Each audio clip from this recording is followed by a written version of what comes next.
Former President Jacob Zuma's daughter, Duduzile Zuma Sambudla, appeared in court today for allegedly inciting violence during the July 2021 riots. We speak to forensic investigator Paul O'Sullivan, who laid a charge against her back in 2021 already. Welcome, Paul. Hi, good afternoon. Paul, what evidence did you hand over to the police and the National Prosecuting Authority at that time? I think it was on the 13th of July, 2021. What we managed to do, we forensically downloaded her Twitter account, her Instagram account, and her Facebook account. And the forensic downloads that we made were handed over to the state, together with a complaint where we alleged that her conduct went above and beyond what one might call freedom of speech, because the Constitution gives you the right to freedom of speech, but the Constitution also makes it clear that that freedom of speech should not extend to inciting persons to break the law. And our allegations were that she, in fact, was inciting people to do the things that were going on at that moment in time. Which was horrific. You know, a lot of people died, and there were buildings being looted and burnt, trucks being burnt. And wherever there was some positive arson or violence going on that she felt comfortable with, she would issue a tweet that said, for example, "Mooi River, we see you." And there'd be pictures of burning of vehicles or people lying down, and you're not sure whether the people lying down are deceased persons or what they are. And then she would send another tweet like, "Gauteng, we can't see you. Mpumalanga, we can't see you." And all of these tweets were followed with "Free Jacob Zuma" or "Free Umshalozi." So it was clear that she was motivating that this would carry on until Jacob Zuma was freed. And with all the things that were going on in the country at that time, I was of the opinion that she was stoking the fires, and that's not a pun, that she was inciting people to do these things. So we used a few examples of what we considered to be unlawful activity. And then we also set out chapter and verse as to which offenses we believe would have been committed. And I think I said that to the then chief of police, which was Kekla Sitoli, and to Shamila Batowi. And both of them responded fairly rapidly. And then we did more research and we supplied more information, which was requested as and when it was requested. So I'm satisfied that we made out a reasonable case. I suppose. But why has it taken, sorry, Paul, why has it taken so long to reach the courtroom? Well, there's a difference between. So you arrest a person to bring them to court. I'm of the opinion you can also arrest a person to stop a crime. So in my opinion, they should have arrested her there and then. But that didn't happen for whatever reason. I guess she was a hot potato. And they decided, let's just do this properly and build a proper case. Now, I could be wrong, but I think this will probably be the first time on the planet, not just in South Africa, where a person is charged with inciting others to terrorism based on social media. Now, if you're going to build a case based on Instagram or based on Twitter, which we now call X, or based on Facebook, if you're going to do that, you need to have all the evidence in a format that can be stuck before the court in a way that there can be no doubt that what you're putting before the court is the real deal. Now, it's all very well for somebody like myself to say we forensically downloaded this and we forensically downloaded that. And then what happens? Do I become the state's only witness? So I think, although I'd be happy to testify against this woman because I see her as prime evil, and she's made plenty of public racial comments about myself, I believe that it would be much better if she's prosecuted based on solid evidence that the state have put together. Now, you cannot in 5 minutes put together a solid case like this. If one thinks about, for example, Twitter or Instagram or Facebook, all of the, shall we call it, the servers where all the data is held, most of it is held in the United States of America. Now, if I have a Twitter account, which I don't, but if I have a Twitter account and I go onto my Twitter account using my cellular phone, when I go onto that Twitter account of mine would not only just keep a record of what I load onto the account, it would also have the IP address of the device, whether it's a computer, because some people, they have their cell phone matching a computer. And every time you're active on the account, it will keep the IP address. From the IP address, we can work out your location, your geographical location, and it will have details of how you log on, whether you do it with facial recognition or fingerprint or you're putting in a password. It will have all that information every time you log on. It will have details of who you are because you've created an account. And when you create the account, there are verification processes used. So if you use an email account, it will verify that your email. If you're using your cellular phone number, it will verify that by sending you a one-time password to verify that. So you have what we would call then a chain of evidence. Now that chain of evidence is not theoretical. It has to be proper evidence. So where is the best place to get a chain of evidence relating to somebody's activity on Instagram or on Twitter, or as X as we call it now? Well, there's only one place to get it, unless you get the device. So if they're doing it from a cellular phone and you get the cellular phone, if you get the cellular phone itself, you can download, and there you've got hard evidence. But let's say you want to do it without getting the cellular phone. The only other way to do it is through what we call an MLA. That's a mutual legal assistance request, which is done through Interpol. So what happened, the South African police, within South Africa, they have a section, which is the Interpol section. And they are South African police officers. They're on the payroll of the South African Police Service, but they're performing a duty in terms of the Interpol regulations. Now, Interpol is a body of the United Nations. I think there's 187 countries which are signatories to Interpol. And the way it works is the Interpol officers in Pretoria, because that's where they're based, would receive requests for mutual legal assistance from a police station or a provincial office in the police, which would be endorsed by the prosecution service in an investigation. And either it goes through Interpol or it goes government to government through the prosecution service. And I very much suspect that this would have been done through Interpol. And then Interpol would have made an application starting at Pretoria.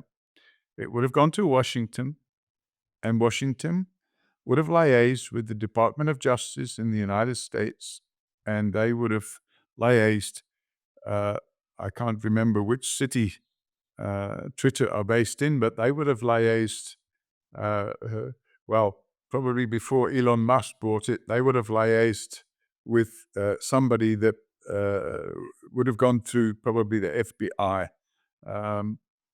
And if you look at the Interpol regulations, you can't do a mutual legal assistance request just because a person went on social media and said he doesn't like you. They would see that as petty. Even if a person is involved in criminal activity, um, it has to be very serious criminal activity before mutual legal assistance requests will be accepted through Interpol. And there's a list of the crimes that they talk about there: kidnapping, murder, terrorism, money laundering, drug trafficking, human trafficking. So they would have had to put that request through. That's not a 5-minute job. It would take probably several months to put together to do it properly. And we were not involved in anything of that nature. And this is assumptions I'm making, by the way, because we're not that close to what's been going on after we opened the docket 3.5 years ago. Quite often what we do is we light a fuse and then we stand back and wait, and that's the case here. So they would have then got eventually to the head office of Twitter. Twitter will have then, now it'd be more difficult since Trump has not reneged, cancelled a lot of the mutual. He's much more in favor of freedom of speech. Although, to be honest with you, I think where it's terrorism involved, he would probably not try and block it. And they have a legal obligation. So a court order would be issued, probably in Washington, but it could be in the state where Twitter are based. And the court order, and it's all done in secret. It's not done publicly. Twitter would then be served with a copy of the court order, and they would then sit and do whatever has to be done. And then they would supply it back to the Interpol office, which would be run by the FBI in the United States. And then they would supply it back to the Interpol office in Pretoria, and they would look at it and say, oh, hang on a minute, we need to fix this, this is wrong, this needs... So there's a iterative process that needs to be followed, and eventually they get their ducks in a row. And then they probably say, okay, well, we can now proceed with this matter. So I would rather, in a case like this, I would rather see the state spend an extra year to get their ducks in a row and do it properly than to rush into it and it gets kicked out of court and then it's finished, it's over with, because the Constitution makes it clear that you cannot be tried twice for the same offense. So you have to get it right first time. And if you don't get it right first time, it becomes history. And I'm Now, obviously not going to mention what I hope to see, but I hope to see the state with a successful prosecution now. well, her advocate, Dali Mpofu, says they plan to bring a case of malicious prosecution against the state over this because she believes that this case against her is aimed at settling political scores with her father. Well, that could be the case, but I mean, at the end of the day, it's probably early days for them to jump to conclusions. I know Dali Mpofu quite well. Quite often we do speak.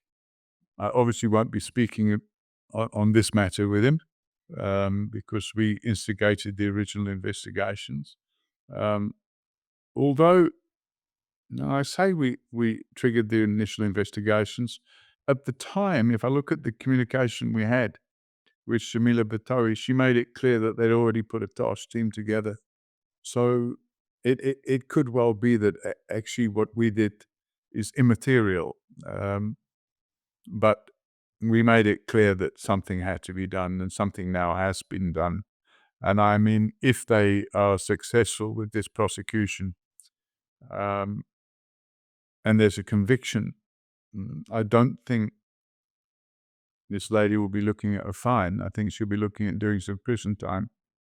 And it may just send out a very clear signal that if you want to incite people to commit crimes such as murder and looting and burning buildings and trucks, on social media that you actually are going to be charged with a serious offense of inciting terrorism, because actually what was going on in those days, South Africans, we have very short memories. We tend to put these things out of our minds, but actually at the time, it was horrific what was going on. It was shocking.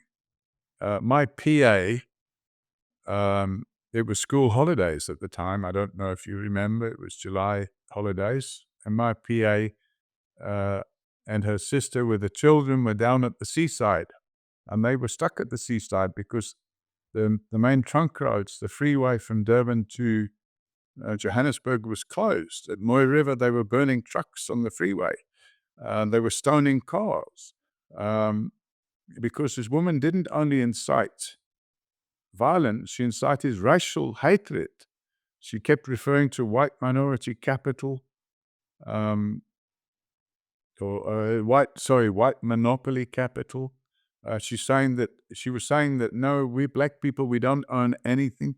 We own nothing. Everything's owned by white people, which I don't think is strictly true. It may have been true 40 years ago, but today I don't think that's the case. But Paul, don't you fear that should she be successfully prosecuted, that could reignite the flames of violence again, just like in the case of her father? Well, then, as a country and as a government, whether it's a government of national unity or whether it's an ANC government or whatever it is, it's not in the interest of a government to have what happened in 2021 happen again. And with the problems that we've identified in police crime intelligence, we've suggested that police crime intelligence needs to be dismantled and start again and built from the bottom up so that we have proper crime intelligence. Because clearly what happened at that moment in time, there was a lack of crime intelligence. And the reason there was a lack of crime intelligence was because a lot of the members of crime intelligence were actually working with the criminals. And there's still cases that we're involved in now where there's crime intelligence officers who are involved in crime.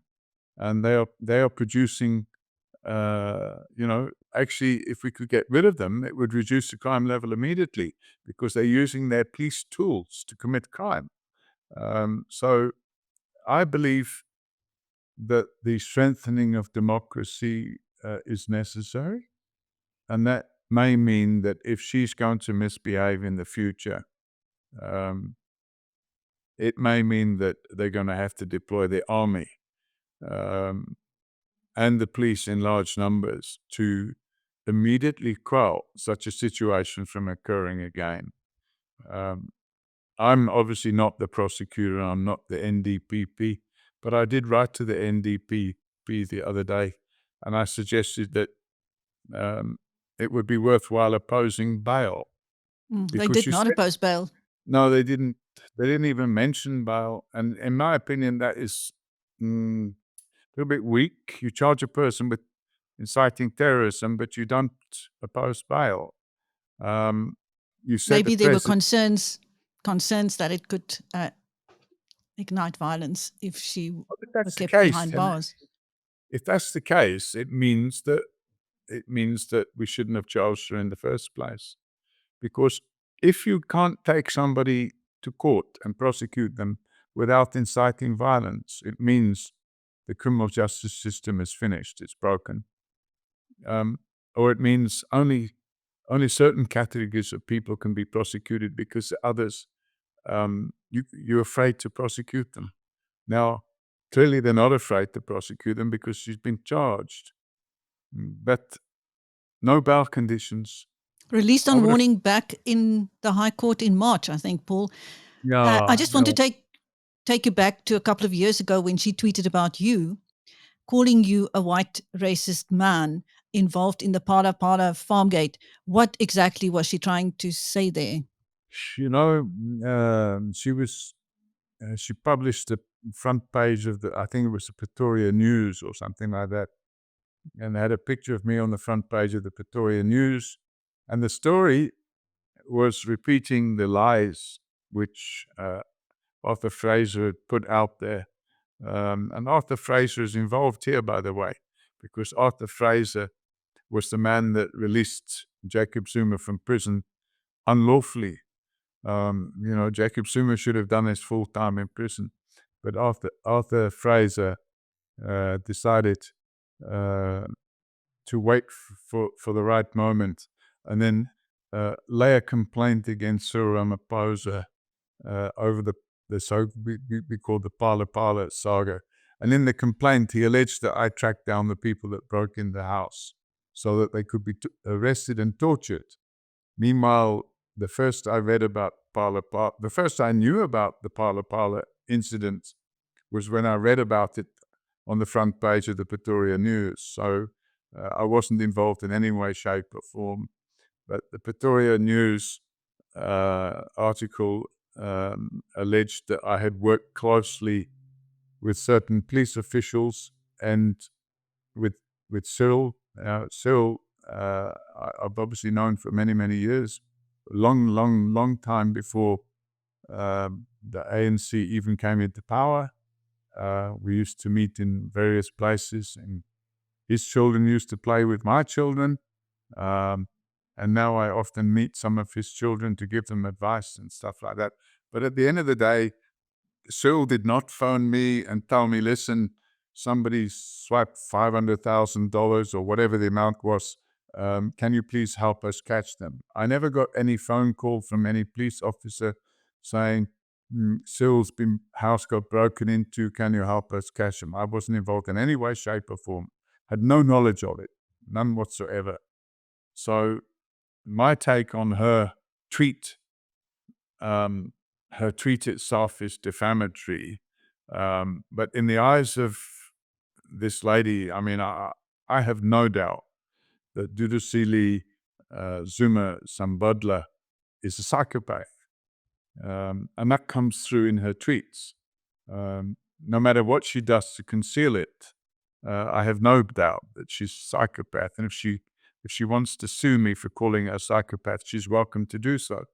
But the reality of the situation is, in the mind of somebody like her, everybody that doesn't look like her is a racist. She's got a particular style about her. She can't even speak Zulu. She has to get people to do the speaking for her because she was brought up in an English-speaking environment. And English is her only language. And I'm just wondering, well, hang on a minute. If you want to be more African than you are, why don't you at least learn to speak Zulu? Instead of criticizing everybody that doesn't look like you. I'm the way I look because this is the way God made me. I was born the way I was born. I grew up in the west of Ireland. I didn't see a black person until I was about 14 years of age. So we didn't have TV and stuff. I didn't even know what a black person looked like. I'd heard about it. We'd seen pictures in books. But I had no idea what a black person looked like. And I saw one and I wanted to touch to see, was his skin the same as mine? So I certainly wasn't brought up in an apartheid family with apartheid feelings. And I have many friends who are black or white or Greek or Turkish or Indian. For somebody that doesn't even know me to call me a white racist, in her mind, everybody who's white is racist.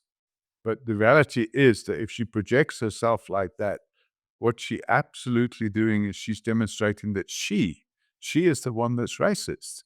And that's why she keeps talking about white monopoly capital, and she wants to see the country fail. She wants to see this country fail. And if she's left to her own devices, the country would fail. And in my opinion, it's shocking. I feel aggrieved at the fact that I'm paying her salary. I just can't believe that this woman is taking R1 million or whatever it is an MP gets, R1 million or R1.5 million a year salary, which is paid for out of my taxes. I think it's an absolute disgrace. And that applies to a number of the people in the MK party. And it's no wonder that they seem to have lost the the password to their bank account, because all the money they got from having all these representatives in provincial and national parliament, all that money seems to have vanished. I don't know what they're going to do for the rest of the year, because they still got to have people with salaries and whatnot. I don't know how they work. But to be frank with you, if somebody like her insults me, it makes me feel I'm doing my job properly. Thank you. That was forensic investigator Paul O'Sullivan speaking to Biz News after former President Jacob Zuma's daughter, Duduzile Zuma Sambutla, appeared in court today for allegedly inciting violence during the July 2021 riots. Thank you, Paul, and I'm Christine.